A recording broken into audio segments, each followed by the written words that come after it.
করেছেন। ও তাই নাকি? হ্যাঁ স্যার, কিছু সমস্যা? আপনারা যেমন হঠাৎ করে রিচার্জ প্ল্যান বাড়িয়ে দেন, আমি হঠাৎ করে সিম ওই নেটওয়ার্কও পাল্টে দেই, ঠিক আছে? সেটা না স্যার, আপনি কেন পোর্ট করেছেন? কেন পোর্ট করছি আপনি কি বুঝতে পারছেন না? নো স্যার, বলুন কি সমস্যা, কোনো নেটওয়ার্ক সমস্যা? কোনো টাওয়ার, কোনো নেটওয়ার্ক, এগুলো কোনো সমস্যা নাই। তাহলে স্যার কেন আপনি পোর্ট করেছেন আপনার সিমটি? আমার সিম, আমার টাকা, আমি যেখানে খুশি যেতে পারি, আপনি বলার কে হে?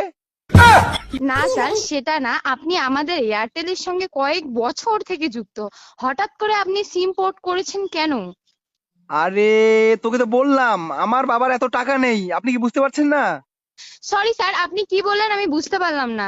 আপনি বুঝতে পারলেন না, আর বুঝবেনও না। সরি স্যার, বুঝতে পারলাম না। আপনি বুঝবেন না, ঠিক আছে? খুলে বলুন স্যার, যদি আপনার সমস্যার কিছু আমি আমাদের সিনিয়রের সাথে কথা বলে ঠিক করতে